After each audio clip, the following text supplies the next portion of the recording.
All right, here's a make-believe dilemma. You have one choice of one pen to use for the rest of your life. That's it. Just one. What pen would you choose? Okay, what pen would I, Mike, choose? You may have a more modest collection to where the choice would be very simple. You may have a more broader collection to where the choice is a little bit harder, because the reason why we buy pens is not only just because we like them, but the variety, the styles, and so forth. And so what I want you to do, I'm gonna go through and whittle my collection down a little bit. Not every pen that I have, but just kind of group them. And I'm gonna narrow down to one pen in my collection that if I had to choose only one pen that I could use for the rest of my life, what pen would that be?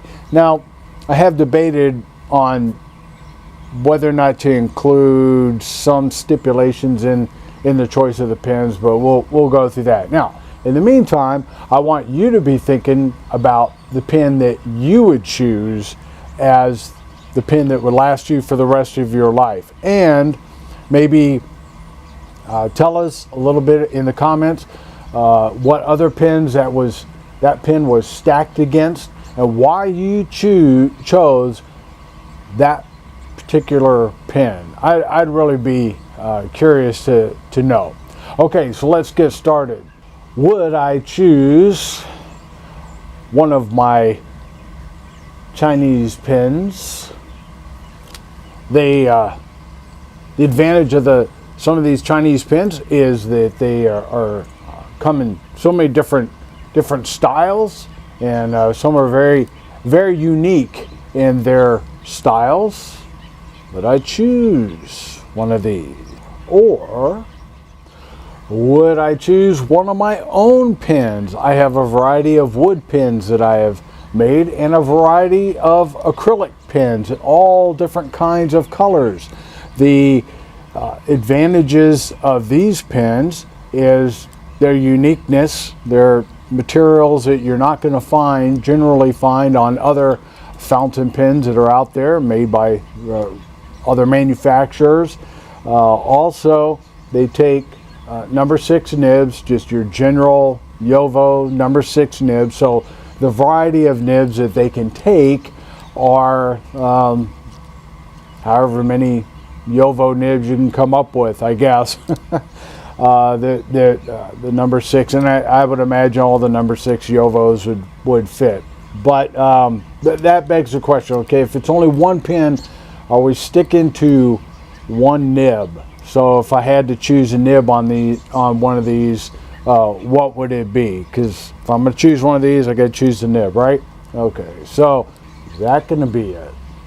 One of these? Or would it be one of my TWSBIs, 580AL Rose, or one of the Ecos? Or how about a Lamy? I have the Studio and Safari. Would I choose one of these? The Lamys they're all nice writers. The Lamys have the ink capacity, and you can see the ink sloshing around in there.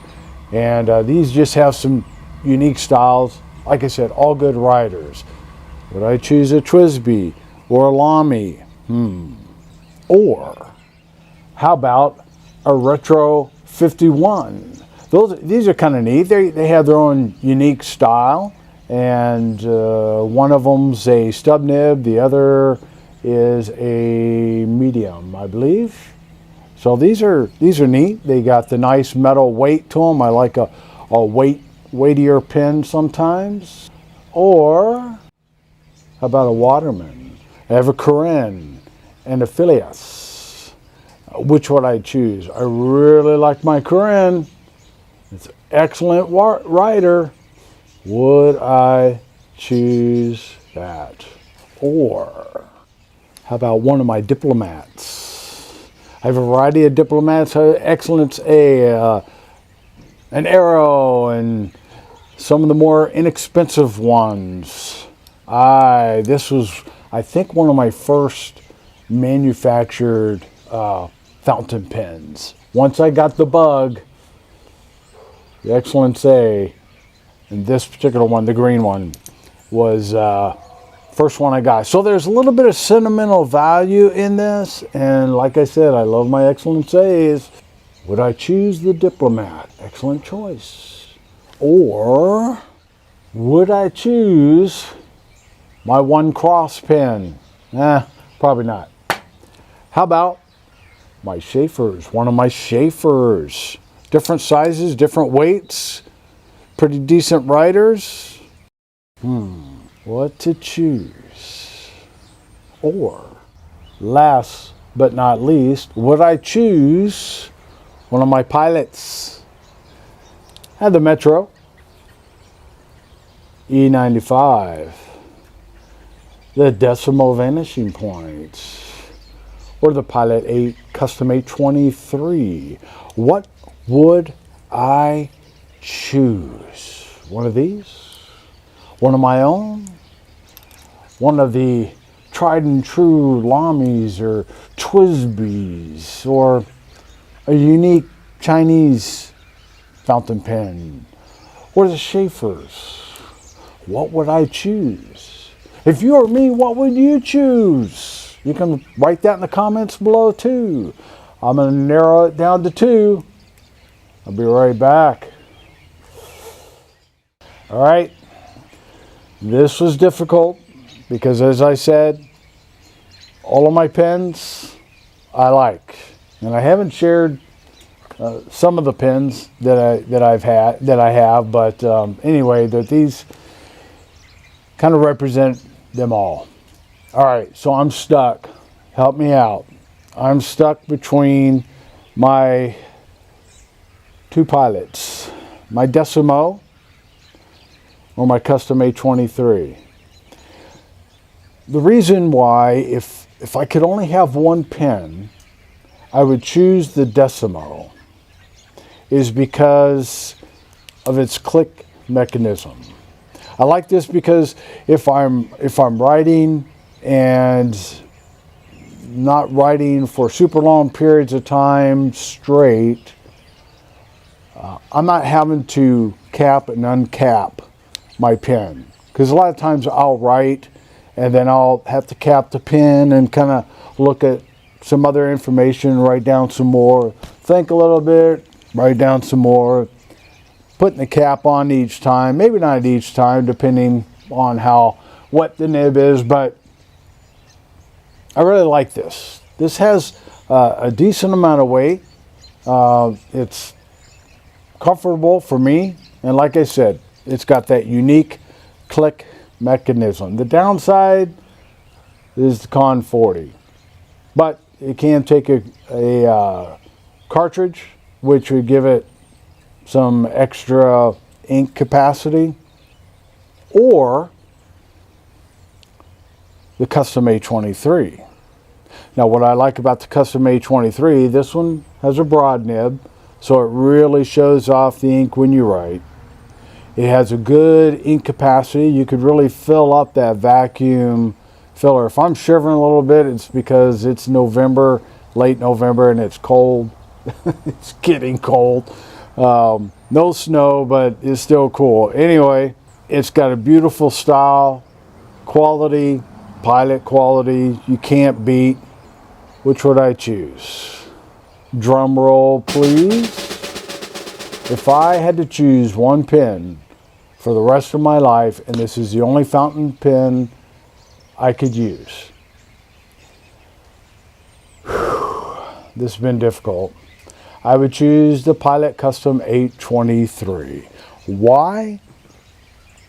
You kind of have, in my opinion, the best of all worlds. I mean, you don't have the click mechanism, but it is a nib that stays wet fairly well. It's got the gold nib, which Diplomat makes some nice steel nibs that write very well.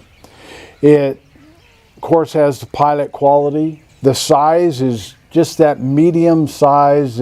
I like some larger pins, and I can deal with some skinnier pins that are have a good style, but this is just the right size there. The ink capacity is great, and you can close off the main ink chamber. So if you're traveling and you're going to be getting up into higher altitudes and so forth, you can close that off, and even if your chamber's not totally full, which typically if you fill your converter or you have a full cartridge and you're going up in altitude, it's not going to affect, it shouldn't spew ink during those transitions. But anyway, so you can close this off, and even when you're writing, if you don't want to keep that open, keep this unscrewed, you can close it off, and it still has ink down in this part of the grip and the feed, which actually lasts you quite a while. So, but I think that's the advantage there. The build quality, you have that adaptability to altitudes if you like that. You have a nice size ink capacity chamber, and you can get more ink in there if you kind of play with it after the initial vacuuming up some ink there.